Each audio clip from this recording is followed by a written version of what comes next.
I'm going to go ahead and pass it over to Rocco to get us started. All right. All right. Well, thank you so much. Thank you so much, Savannah. Just like you said, this is the sales sequence teardown presented by regie.ai. Each month, we diagnose and repair a sales sequence live. I'm your host, Rocco Savage, head of growth at regie.ai. And of course, joined by KD here. Kevin, for those who don't know about you, I'm sure they all do. Tell the people a little bit about yourself. Well, what up, everyone? Kevin Dorsey. Everybody calls me KD unless I get out of line. Then call me Kevin. Then I know I went too far in some way. But have been building, startup sales teams for the last 10 years now. 5 hyper-growth startups, 2 unicorns, hundreds and hundreds of reps led, and well over 50 managers led at this point. And I just love this. I'm passionate about selling. I'm passionate about salespeople, and I'm very passionate about this topic around sequence building and copywriting and emails, and spend a lot of time on it. So really, really excited to dive into this today. Love it. Love it. KD and I had some back and forth, and we actually had a webinar on content and game recognized game. I'm excited to dig into this today. We're not only going to use our expertise, but we're going to use some AI to help us with ideation and creation and best practices. So, today we're going to be tearing down a sequence submitted by the spotwork.co team inside of the Regie platform. So before we get started, just real important to understand what actually we do here for those of you that don't know. So Regie is an AI content platform for go-to-market teams. So teams can write sales sequences in minutes instead of hours. They can personalize emails in the click of a button. I don't know if you saw this, but there's a podcast out there that was made totally by AI with Joe Rogan interviewing Steve Jobs. It's a 19-minute podcast. This is the power of AI today. So if you don't think AI can write sales emails, just go watch the podcast and look at all the art it's creating. So really take some fine tuning, which we've done and we'll show you today. But today, most importantly, here's what you're going to learn. Number 1, email best practices, sequence best practices. You're going to get a holistic view of the sequence submitted. And there are a ton of learnings in here, from persona targeting to just sequence structure to messaging length. What is marketing speak? What is sales speak? And if you stay till the end, we've got a huge announcement for you as well. So, KD, are we ready? Let's do this, my man. I'm ready. All right. Host disabled, participant screen sharing. Savannah, help me out here. I like how you're raising your hand on your own webinar, Rocco. You don't get to ask yourself a question. You got your own hand, you have a little hand in your window. So you can't do that. It's your webinar. Ask the question. Fair enough. Fair enough. Good call. Savannah, you around? I just need some screen sharing privileges. Yes, working on it now. Thanks. Cool. Awesome. We'll get going here. So, Rocco, like a self-like on social media post. That is like a self-like. Fine. You guys called me out. God, am I the only one that does that? No, I'm just kidding. I don't like my own post. Now I'm going to do a Q&A by myself. KD, what's it like to be you? I just ask myself a question. Where are you at today, KD? Where are you in the world? Let's see here. Sales aids or marketing. Who's on first? Let's answer a question here. Yeah, we got a question. Who's better equipped to create sales sequences? Oh, this is great for you, Katie. I'm going to tee this one up for you. Who's better equipped to create sales sequences, AEs or marketing? Who's on first? Oh, goodness gracious. All right. It's actually, to me, it's relatively simple. Whoever knows and understands the voice of the prospect the best. So if that's marketing, then marketing should. If that's the sales team, then sales should. But here's the caveat. Because there's knowing the voice of the prospect, and then there's also copywriting. So what I tend to see is the sales team understands the voice of the prospect and customer better than marketing, but that doesn't mean they know how to write good copy. So whoever knows the voice first, but then understand how to write good copy. So, Christian, study copywriting, read copywriting books so you have a feel for it. But truthfully, and Rocco knows this, I wrote damn near every single sequence for my team and a lot of the marketing emails as well, because copywriting is something that I'm very well versed in. So that's my preference. It's not marketing or sales. It's whoever knows the customer the best and whoever understands copywriting the best. That's who should be writing the sequences. Yeah, agreed. All right, looks like we're good to go here.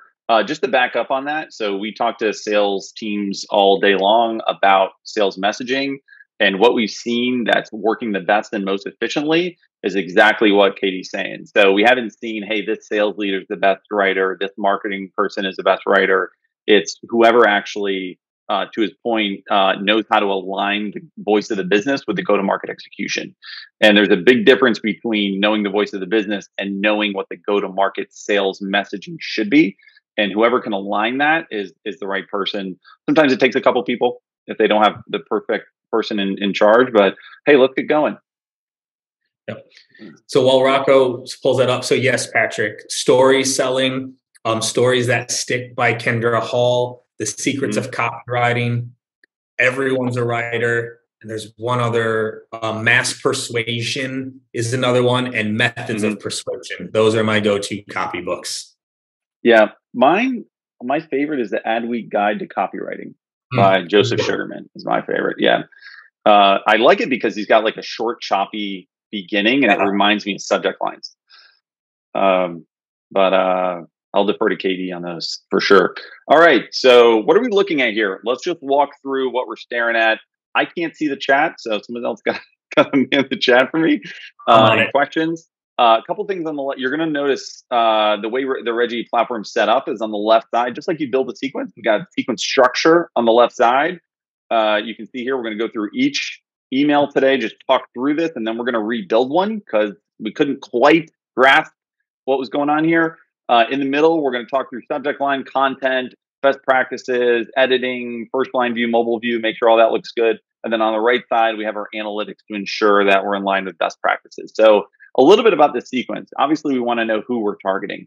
So what is Spotwork? So Spotwork is actually an app that you can imagine it like an Upwork, but for workforce. So instead of like gig workers or technology workers, this is for like workforce management. So if you need a new forklift operator for logistics or something, this is where you'd find your on-demand worker that's highly vetted and rated. So what this sequence is built for is going after essentially like logistic operators or folks that would maybe hire a forklift driver or something like that. Just to talk through a bit about the persona. Now, talk through the sequence structure on the left side. So notice here, there's 4 emails. We actually didn't get submitted the days in between the emails, so we just put them like 3 days apart. And then there's 1 phone call at the end here. So just on sequence structure alone, there's a lot to be desired and a lot we can improve on here. Assuming this is an outbound sequence, KD, where you're going to go in and you want to target the target persona for your product. Any suggestions here on your end, what you'd like to see? For sure. So on day 1, I like a triple tap or a triple awareness if possible. So a call, an email, and a LinkedIn visit of some sort, just to start to build the awareness and familiarity. And that first call is going to be directing them to the email. So I'm making that call. If they don't answer, that voicemail is saying, hey, I'm about to send you an email. The subject line will be black hats. Give it a look and let me know what you think. And you'll probably see my face show up on your LinkedIn. Have a great day. So I'm doing a triple tap on day 1 of email, call, and social touch, tying them all together. So that's the first thing that jumps at me, is having just a day 1 email. There's not enough awareness built yet.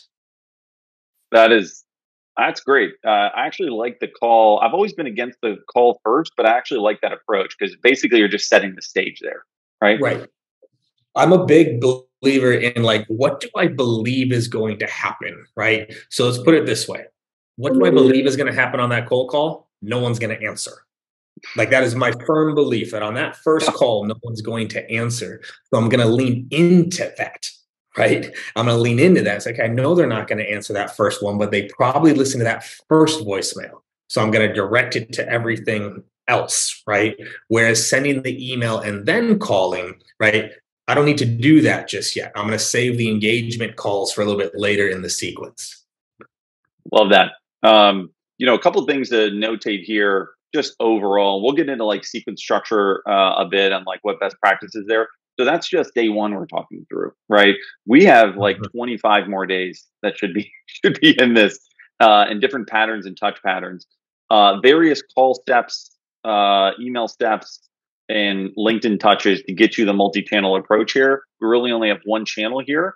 For logistics operators, I don't know how prevalent they are on LinkedIn, so I don't know how prevalent it would be. But looking at this app, I bet there are a lot of personas that they're targeting that are on LinkedIn. So I definitely would suggest it. Yeah. And also, I want to call this out. I said social, right, as well, because maybe they're not on LinkedIn, but they might be on Twitter. They might be on, on Medium. They might be somewhere else. So it's like whatever that social platform is, trying to show up there in some way. Yep. Totally agreed. So let's go through the content here. So the first thing we'll notice, this introductory email, this is an automated email. So this came in through, the idea here, it looks like, is they're trying to run some autopilot up front, maybe, or this is, let's assume this is how they're prospecting. So this is an automated email, drivers on demand. So could be interesting and unique to if they're needing drivers and they're having trouble finding forklift drivers. So, I actually kind of like the subject line here. It was kind of the first part that I would say that's worthy of testing. Checked out on subject length. We always want to make sure it's 7 words or less to ensure that whenever we're looking at first line view, that we have plenty of room here to get some text in and we're not taking up valuable real estate. So a nice short text message. The question for me starting off, this feels more of like a marketing email than a sales email to me. It feels more math to me than it does personalized. And marketers, just a caveat here, I've been on both sides of the tape, marketing and sales. Marketers don't need salespeople to send mass emails. We don't. We could do it all ourselves. So my first suggestion would be is if you want a mass email, just go ask marketing to do it. They'll do it for you, and they'll probably do it better than you because that's what they're trained to do. For personalized outreach, targeting personas, let's drill it down and make it a bit more personalized and customized. Any feedback here, KD? Yeah, I mean, mine might be a little bit harsher. This is called a teardown. Okay. If it was as easy as sending automated emails to book meetings, we wouldn't need salespeople. Right. Like this is, I'll go there right now. If that's all you're doing is sending automated, not personalized, not customized emails, we wouldn't need prospectors. It would be that easy, right? Rocco and I would just be sitting back, just clicking send and booking all the demos. The reason why we have a role is to breathe life into this email, to personalize this email, right? So that's the first thing is like, if your sequences are all just auto emails, what are we there for? Y'all, like, there's more than that. But I also agree the struggling to find drivers. I've split tested questions in the first sentence versus statements. Statements are much better in terms of open rates and response rates. I thought it was clever too for a while, like asking a question in that first one to get them thinking. You don't want them thinking in that first sentence. That first sentence is the headline. So I would actually change struggling to find drivers I would just make it a statement. Finding drivers today is really hard. Like I'd make it a statement versus a question, right? That led to better open rates and better response rates on my team. Mm-hmm. Yep. Finding qualified drivers too, right? Something like finding qualified drivers. Right. Because that's the other part here, right? Is like they talk through like forklift operators. I'm sure there's some level of certification that goes into that, right? Mm-hmm. Your Uber driver can't drive your forklift. Yeah. And interestingly enough, though, where I do love the question, the subject line. Like struggling to find drivers versus drivers on demand. I do like that. Right? Because here, when you want to be careful with putting your product in the subject line, because now I already know what you're trying to sell me. Right? So say like for Reggie, the subject line is like AI writing sequence builder. Like I don't want one of those. So I'm not going to open it. So drivers on demand, same idea. If the product is already there, it gives me a very easy out because I know it's a sales email. I know what you're trying to sell me. Drivers on demand, that sounds weird. I don't want it. Mm-hmm. Struggling to find drivers. Well, yeah, first sentence. Dude, finding drivers is really hard right now. It's true. I've gotten 2 agreements subconsciously already. I love that. What I'm seeing here is this is an intrigue question, right? And if we nail the pain properly, this is a relevant question to that pain, and then we're backing it up with data and a claim, right? With spot work, right? We're just backing it up here, right? We're very specific to what they're looking for, and everybody, and there's an analogy here is how easy it is to order an Uber. Oh, I just gave away the shortener and expander. So that could work, right? Now this, so I got some. So no, I wouldn't. So it's still selling too soon, right? So we said struggling to find drivers. Hey, Rocco, and we're immediately trying to sell. Right? Yep. Accessing DG forklifts is as easy as ordering Uber with spot work. Like I'm already trying to sell. If this is a cold outbound process, you're looking for problem agreement first, meeting sales later. So all this email should be focused on the problems that they're dealing with and getting them to agree they have a problem, not already what this email is trying to do, and to your point, it's marketing, it's trying to sell the product. Yeah. If it was as easy as selling the product in an email, same idea, we wouldn't need salespeople. We need to bring the problem up and awareness and get agreement to it. You know, I'm reading through this and none of this is problem oriented. Right. There's nothing in here. This is all feature based. Or benefit based. This is the only problem. Like you would really want to agitate the problem here, right? Right. So we had that. I was struggling to find drivers, and someone put it actually in the chat too. Of like Marcus brought this up. Of like this is not a new problem, right? Finding drivers and certified heavy machinery operators is not new, and so that I think makes great first line is like. Finding drivers has been hard for decades and it's only getting harder. Yeah. I would love that as a first line here. Thank you, Marcus Miller. I love that. We don't need AI. We just need you guys. Finding drivers. I am AI. Let's go. Kevin, KD.ai. Finding drivers. What was the line? Right. Like finding drivers has been hard for decades and it's only getting harder.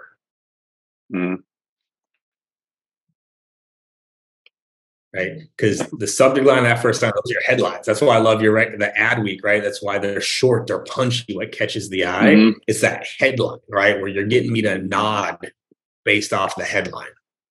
Yeah, agreed.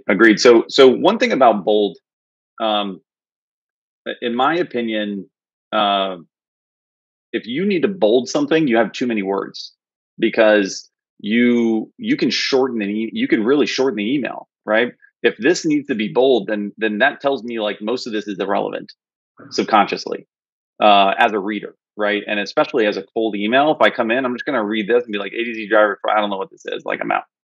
That's what I would do. So I would, unless it like really helps somewhere, or if you're going into like maybe like CISO where you can get away with a little bit longer and you want them to get them to the bottom of the email, maybe. But for me, like I don't use bolds in sales emails.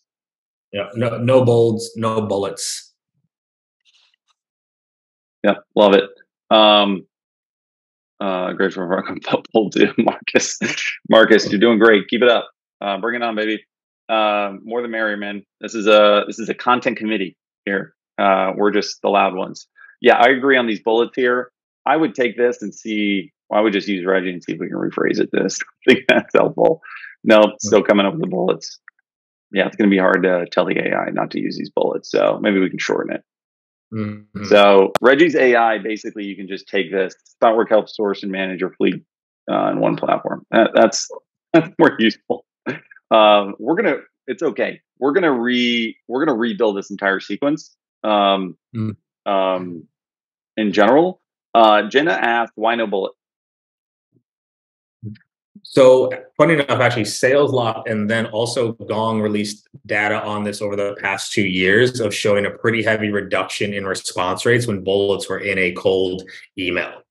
And so the reasoning behind that is bullet points generally scream marketing or they scream unpersonalized, right?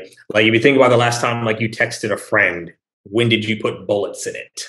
Yeah. Whereas email, we want to keep it short, conversational, and easy to read. So that is where the studies have come out showing that bullet points in prospecting emails reduce response rates. And I think it was over 2 million data points and over 1.8 million data points that backed up those studies. Yeah. Enough said there. There's a lot to Frankenstein here. I don't know if I want to go get through this whole email because I want to talk through like the follow-ups and the reintroductions and breakups, and then we'll just rebuild a sequence here. But just some best practices and takeaways here. Number one, short, sweet subject length. Potential question in the subject line. Stay away from the question in the first sentence. Right. Stick to the problem in the beginning of the email. Right. And then pay that thing off later with a value proposition. Don't immediately sell. Anything else I'm missing here? I mean, missing's the wrong word. There's more things we have to cover, but we're going to do that at the end. So, yeah. Okay, deal. All right, let's keep going. Agreed. Oh, the other big thing here is, God, I can't believe we just skipped over this, is add in, do your research, man. Do your research. I kind of harped on, like, if we're just sending auto, we need some personalization in that first line as we go through this. So that's key. And actually, Leah asked a good question in the question, is putting a question mark in the subject line going to get more emails frequently marked as spam? I didn't see that with my teams, but it's worth a test. Right. So same idea. You can put a question there or take it out. It's kind of to test that a little bit. I did not see a reduction in open rates by having a question in the subject line. And that's really where I'm tracking whether I'm having a spam issue is if I'm seeing open rates decline, because it just means I'm not even getting into the inbox. Yeah, it's a good point. The one thing that might land this in spam is this right here. So I know it's late, but this link in here, like I know I've seen some beautiful imagery for like really well done subject lines and GIFs and just get rid of all of it. Like get rid of all of it in your cold emails. You don't want images. You don't want links. If you're getting to the inbox, then you want to drop a link in. Fantastic. But this cold email, like, listen, it's just getting harder and harder to land into the inbox. So my suggestion was get rid of links.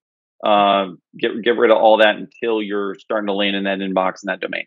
And bonus tip on that, y'all, go check your signatures, because a lot of y'all might have 3 or 4 links in your signature that you don't even know about. Like if it was company made, the website will be in there. Your phone number shows up as a link. The social link is in there too, Facebook and Twitter and LinkedIn. And then your calendar link is, you might have 6 links in your signature without even knowing it.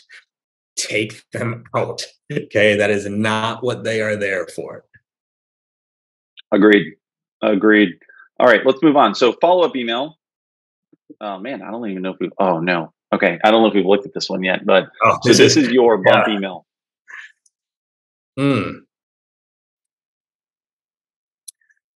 Okay. So first thing I'm going to call out here actually is the first sentence. There's a lot to address here. But that first sentence saying, I wrote to you 2 days ago and through some research. If I'm seeing that in the preview text, I'm not opening this, right? I'm not opening the email. And what's actually funny about this, I'm trying to be gentle, but I wrote to you 2 days ago through some research I have done on company. If you've done research on this company, that's what the first line should be. I saw that you're hiring for forklift drivers and the job post has been up for 3 months. Perfect. That's a first sentence, right? That's showing you did your research. Nothing's going to tick off a prospect even more than saying you did research, but then nothing in the email references any of the research you did. Yeah, salespeople get bad enough raps for being disingenuous, just from the boiler room. No one's here to be that person, I'm sure. But this is where it ekes in, and they're going to get a trauma response right back to old Wall Street. If you're using disingenuous sentences like this, like, don't fake it. If you're not doing the research, just try to be as relevant as possible. Like, at worst, you really got to be relevant if you're not doing your research and adding in some personalization. So totally agree. Where to start with this? Again, no bullets, no poaching fees, no sign-up fees, exclamations. None of this screams. I know we're going to beat a dead horse with this because we've already covered it. But I would get rid of all this. None of this is helpful.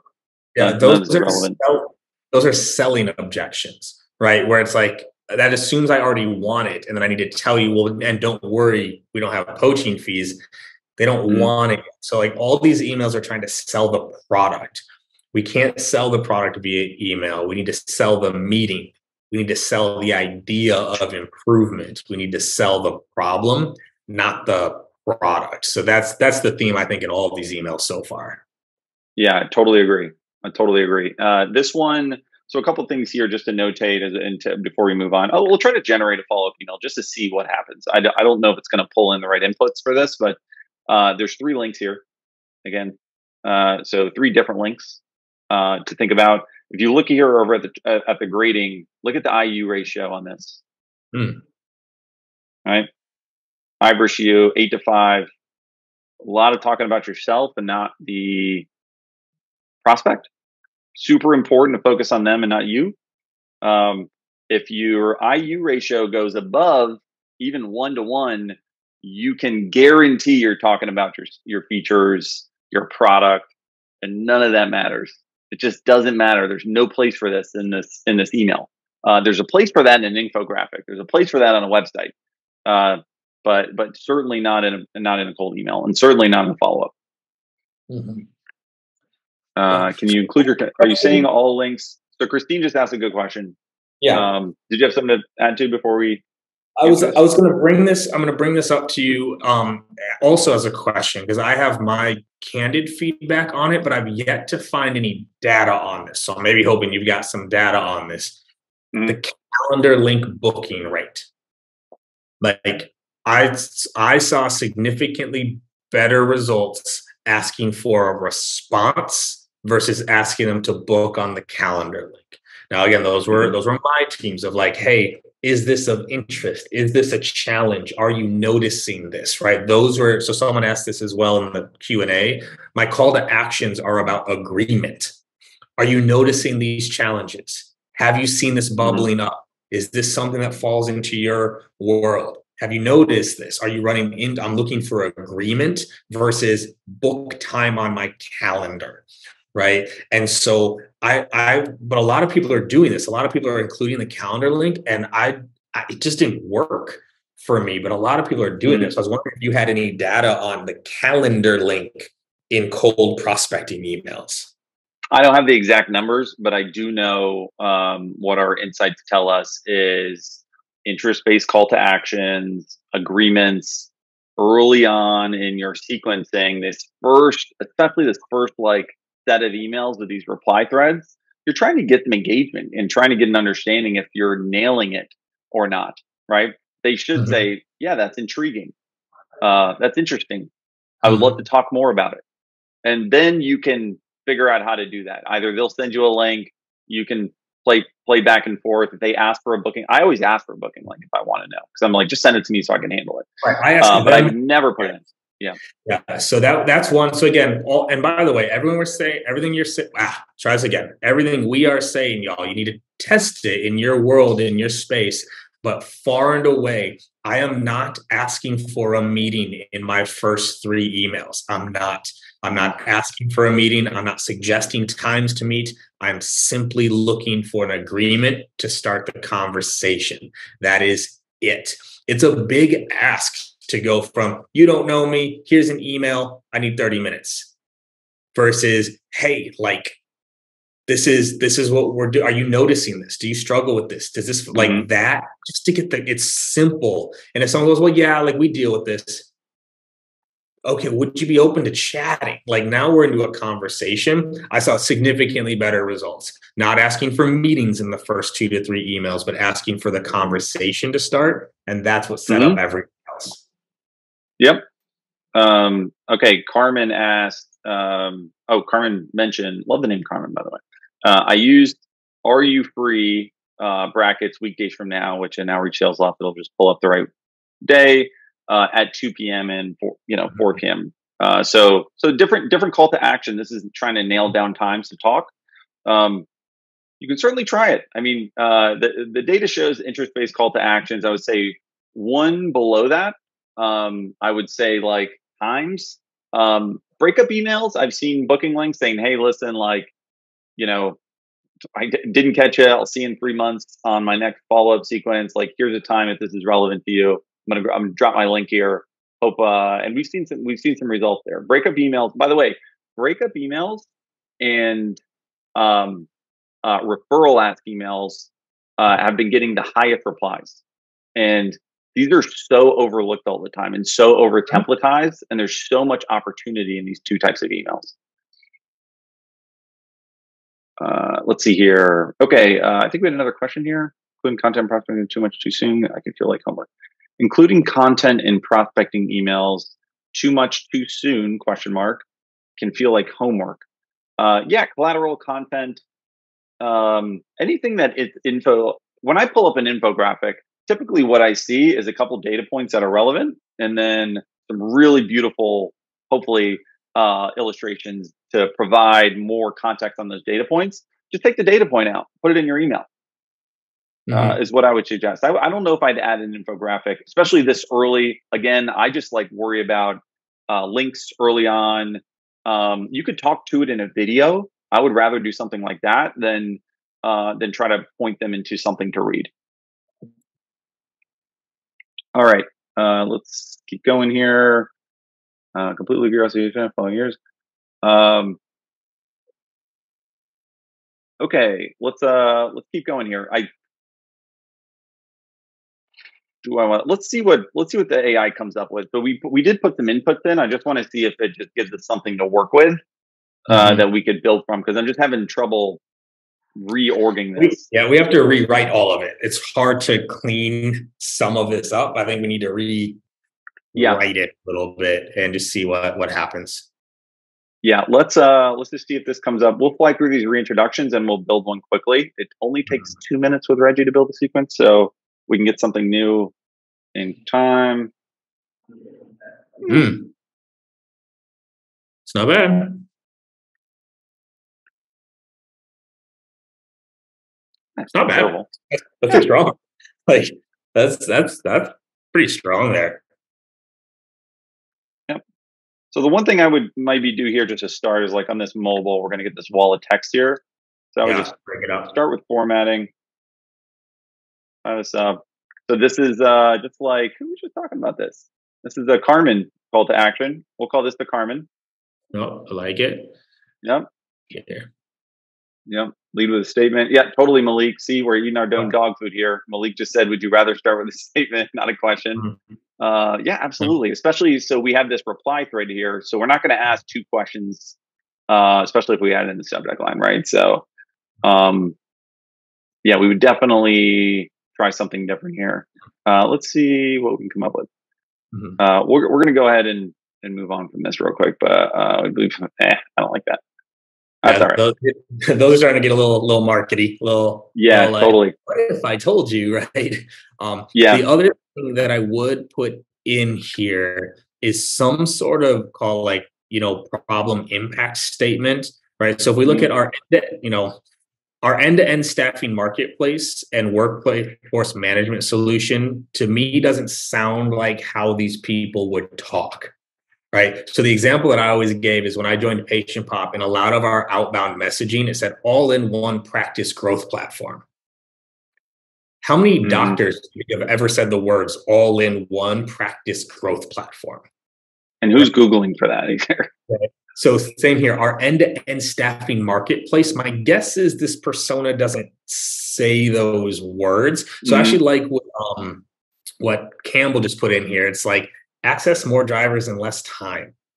That's probably how they talk, right? Like, hey, our staffing marketplace, I would even just like Spot Works gives you access to relevant candidates day or night, so that, and this is the biggest thing that's like missing from this, is what's the negative impact, so that these jobs aren't going unfilled, so that these projects aren't taking longer to complete, so that like whatever, we're missing a impact in this anywhere, like that's simpler. It gives you access to relevant qualified candidates, so that these jobs aren't going unfulfilled and we're losing out on revenue. Like, look how short this email is now.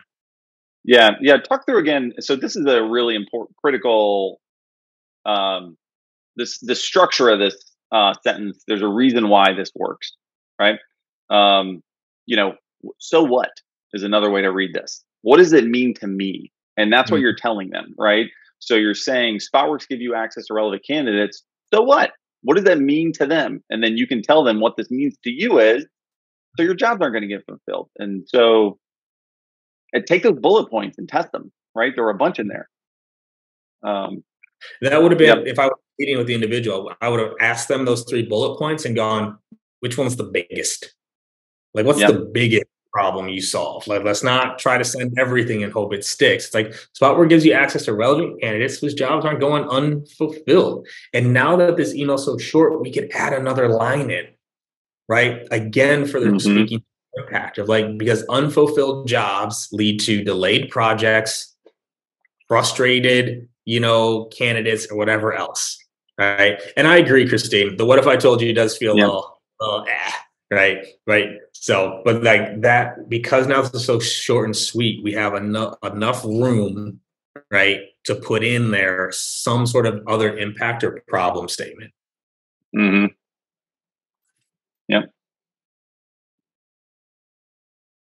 Something like that. We're talking about finding drivers twice. I don't know if I do that, because in this first line, we're talking about finding drivers twice. Valuable real estate again. But let's move on to the reintroduction. So this is a new thread. First name struggling to find workers. So question mark with. Have you tried this out, JD? First name and subject line. Oh yeah. So two of my top performing subject lines are first name, company name, company name, company name. Like, truthfully, man, more and more, I've tested this over hundreds of emails, thousands of sends. That first sentence drives the open rate more than subject line now. I have quite literally split test same subject line, different first sentences, and seen a significant lift comparatively with the same subject. So I like, my personal preference is company name. So like, if I was going after, I'd be like regie.ai X winning by design. Like, simple there, right? But company name is really what I would focus on there, because then even if they don't open your email, what are they still seeing? Right. Something like that. Right. Even if they don't open it, at least seeing our name once or twice, right? So that's right. This my personal go-to, if it wasn't a personalized subject line, it was that simple. It was the first sentence that I spent most of my work optimizing around. It's simpler the better sometimes. You don't have to really out optimize this as well. Like, I think we spend a lot of time on it, to your point. You know what one of the highest performing subject lines in our analytics are? And we've analyzed over 100 million emails. So just for data points, this one. Getting in touch. You know what? Funny enough, still works even after all these years. Quick question. Totally. It still works. Quick question. Like, it still works on so many of these emails. But here's the key. If the subject line is quick question, guess what the email needs to be? A quick question. A quick question. Like, it can't now be this long, drawn out emails. There's your email. So, by the way, this made a great 4th or 5th email. Mm-hmm. It really did. I'm like, yo, quick question. Is this something you even deal with? Like, is this something you're even noticing? And I didn't get to test this a lot. So I don't have the full data points. I'd love to get to test it again soon. One of the things we added to our sequences towards the end was almost like the opt out of, because if you don't struggle with this, just let me know and I'll stop reaching out. And what we saw with that little addition of like, because if you don't struggle with this or you don't deal with this, just let me know and I'll stop reaching out. We saw a big increase in responses, and a lot of the responses were yeah buts, which is perfect, right? Well, I mean, yeah, we do, but yeah, I mean, we do, but we don't have budget, or but we don't have time, or but we got way more yeah buts. Now we're in a conversation. Now we can work with that a little bit. So I didn't get to test it over 1,000 emails. It was only like 300, 400 emails, but we saw response rates, saw response rates go from like 2-3% to like 7 to 9% on that first email, just by adding that opt out of like, because it's honestly, y'all, for everyone listening, it's the truth. If they don't struggle with the thing that you solve, there isn't a reason to reach out. But if they respond back, right, and say, I mean, yeah, we do, but now we're into a conversation. We can start doing something with it. You know, there's an interesting line from my ex-boss, and the line is, the strongest force in the human identity is the need to stay consistent with how you define yourself. Right? The strongest force in the human identity is the need to stay consistent with how you define yourself. And what that, as you're talking through that, that's what came up to me, because it's like, if this is not who you are, if this is not something you're struggling with, then I'll leave you alone. Where you're almost questioning, like, if somebody is struggling with something, they want help. And so you're sort of like taking this away as like the last resort. It really is. It really is. That's a good move. I want to try that out. Yeah, just throw it's a one line, because that's where you're getting like that just gut response, that quick one liner. But like yeah buts are great responses, because now we can do something about it. Yeah. Christine, so was she talking about something you thought you said? Because I'm not sure. I think maybe I misspoke. I think what I was saying is like, adding that out after like the last email, or like the third email, or a good one-line email at email 3. But yeah, definitely, Christine, we're not stopping at 3 bar at all. It was just more so where we start to change our messaging a little bit, right? The first 2 emails went out. Okay, let's start to shorten it up even more, right? And see if we can narrow down to get to that first response. Yeah. Well, let's talk through that breakup email again. We're gonna my blood pressure went up. Yeah. By the way, this is not best practices here. I mean, we want like a really strong set of touch patterns. Let me just show you. Let's go build one. Yeah, because I think we could dissect it all day long, or we could build one. Yep. It's a little bit closer to what we'd be looking for. Yeah, we got like 4 minutes here, so we got the. But by the way, these are all like different touch patterns built on best practices. I'm sure you've seen some of these, but this is like your general sequence that you want to follow. 15 steps, 27 days. If you want to call a little more, call a little less. You want to try some autopilot up front to generate engagement. These are what these tend to look like, right? More call heavy, 19 steps over 27 days. Just add in more. This is what a sequence should look like. We're going to use this one. I actually started inputting a lot of this in here already. So what we're going to do here is we're going to tell Regie's AI to go to the company. It's going to read the entire website. It's going to read this description. And I actually went in early to add in the 3P methodology here. So one thing you heard KD talk about, especially early on, was like, you got to lead with pain, right? There's no pain in this email, especially in the first part, right? We sort of like talked about a problem with a question, but we didn't actually like dig into it. We didn't agitate it, right? We didn't dive in, and then we didn't pay that off with actually why they should talk to you, which is a value proposition. So anytime you're going to build a sequence within Reggie, you're going to target a persona. You're going to back that up with a pain point and a value proposition here. Now, I created these pain points and value propositions by just using the AI. So you can see here, I just added in a couple of different descriptors. And look, it's coming in with a bunch of different pain points you can pull in from. Experience rate versus experience training time, training. And this is all different pain points you can work with. So that's how we went ahead and created it. But let's go ahead and generate a sequence. Now what Reggie's doing right now, it's going to go out to spotwork.co. I want to say sportwork every time. Spotwork.co.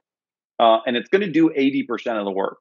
So once this is finished, Reggie will have analyzed the website, analyzed the product information. Think about all the things you got to do to create a sequence, right? If you're KD, you got to go to India. You got to like sign off. You got to get rid of all your notifications. You need all your paperwork. Y'all, true story, y'all. Like I told you, like I wrote all of our sequences. I would have to block 2 full days. Like, and Rocco's seen my sequence writing process. Like I'm going in depth. I'm getting into the psychology. I'm getting into the emotion. I'm listing out these pain points. I'm picking themes. I'm doing all of this based off the persona and then writing and writing and writing and writing and then uploading and uploading and uploading. So like this here to just shorten that first process is just a lifesaver because now I can just read things. I can make it faster. Now, the formatting on this one came out interesting, but... Yeah, this one's off. Sometimes what happens is if I pull information off the website, it'll pull in like HTML tags and it'll like try to like replicate it in the AI. So you just got to be careful. This is interesting. So I actually created 2 here. What did you say? I wanted to call people's attention to that second line and just notice the difference. We eliminate the back and forth necessary to find and train candidates. That's a problem. That's something that they can resonate with, and then it has the impact resulting in faster hiring turnaround while maintaining. Like that's a good sentence in here that was missing from all the other ones. Yeah, totally. This is your meat, right? Yeah. You got the meat here. You got the call to action. Add in your, there we go. Whatever it is here. I didn't love the first line there. The personalization first. I mean, we could just start here and then you tie this in, right? You just correlate it in. I created 2 here. This one's interesting. Obviously, this is a heck no. We're going to take that out. I really do hope all is well, though, with all of you. I just want you to know that. So if I ever put that in an email, I mean it. But here, look what it did. It just actually like said, like, go. So the AI will do this. It'll actually say, like, put some credibility in the front of the email. It'll put like some logos in here and be like, put the logos in here within this messaging to add further credibility. Now you got to go in, if you're not working with DWS and Walmart, you go in and you add in the right logos, right? This one's a little chunky for me, but we can definitely work with it. There's because the beauty of this, right, is I can't remember who said it. I think it was Churchill. Someone will probably Google and correct me here real quick. I think it was Churchill that said, if you had wanted a shorter speech, you would have given me more time. Right. And so basically most of the work in writing a speech and in cadences is about elimination. So I don't mind seeing this bigger email first, because now I have the time back to go, okay, let me get rid of this. Let me get rid of this. Let me get rid of this. And now I'm left with what's left here. That's what's cool about this is the time savings. Now I'm just eliminating. Like, I didn't like that line. I can tweak this one real quick. I can shorten here. Good to go. Yeah. Now look at this one. So I just deleted a few things, moved it around a bit. Nice personalized sentence. Double tapping on the pain. Right, for your peers. Listen, if you're talking to their peers, you're talking to their competitors, and it's highly relevant to them, and you're helping their competitors hire and train faster and find forklift drivers and poach candidates, I would certainly consider it, adding it into an email, and then you're just talking about how you've been able to help them, how to help these other companies, and seeing if it's worth exploring. Any thoughts here? No, I mean, I like it. I personally have not seen good success with non-personalized social proof, meaning like it's not literally someone that they either work with or have a connection with. Most people don't tend to care about social proof that isn't them. So what we saw with emails with social proof, if it was local social proof, they cared. If it was like global social proof, like we work with Facebook and Google, they're like, that's great. Right. That's Facebook and Google. Doesn't matter. Yeah. Not them.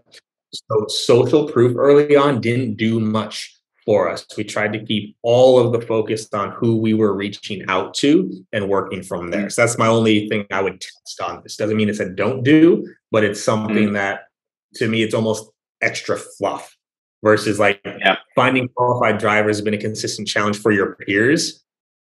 We can take that, like, you're in this industry. We know finding drivers is a challenge. Like, that's just straight up. We know this to be true. So that'd be the only potential tweak in this. Yeah, I like it. Yep. That's good feedback. So, so we're coming up on time here. I would love to save a little bit of time for any more Q&A that's here. Let me just tie up. By the way, Reggie created all these follow-up emails. I mean, it's all here.